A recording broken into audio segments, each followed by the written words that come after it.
ஸ்ருதி வந்து அவங்க வீட்டில் வந்து அவங்க மாமனார் இருக்கார் போய் கேட்குறாங்க, அங்கிள் உங்ககிட்ட ஒரு கொஸ்டின் கேட்கணுன்னு. என்னம்மா என்ன கேளு அப்படிங்கிறாங்க. ரவி வந்துட்டு அதெல்லாம் ஒன்றும் இல்லைப்பா, நீங்கள் உங்கள் வேலையை பாருங்கள், நீ வா அப்படின்னு சொல்கிறாங்க. ஏய் இரு அங்கிள்கிட்ட ஏதாவது கேட்டுக்கிறேன் அப்படிங்கிறாங்க. இருடா ஏதோ கேட்கணுங்கிறலடா கேட்கட்டுண்டான்னு. ஐயோ அது ஒன்றும் இல்லைப்பா, இவ வேலை இல்லைன்னு சொல்லி எனக்கு சொல்லிட்டு இருப்பான்னு ரவி சொல்கிறாரு. இல்லை அங்கிள் நீங்கள் ஆன்ட்டியை மொதல் எங்கே பார்த்தீங்க அப்படிங்கிறாங்க.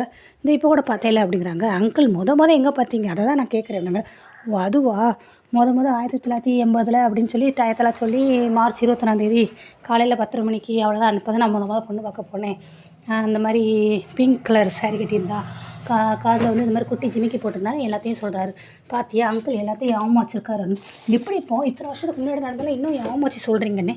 டேய் அப்போ மொதல் பொண்ணு பார்க்கணும்ல, அதெல்லாம் ஒரு நல்ல மெமரிஸ் இல்லை, அதெல்லாம் ஏமாச்சிக்கணும்லடா அப்படின்னு அவங்க அப்பா சொல்கிறாங்க. சரி எனக்கு ரொம்ப தேங்க்ஸ் சொல்லி ஸ்ருதி போயிடுறாங்க.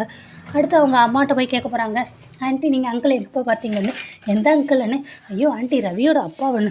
அவரெல்லாம் பார்த்தல என்னத்தலமா ஏமாச்சிட்ருக்காரு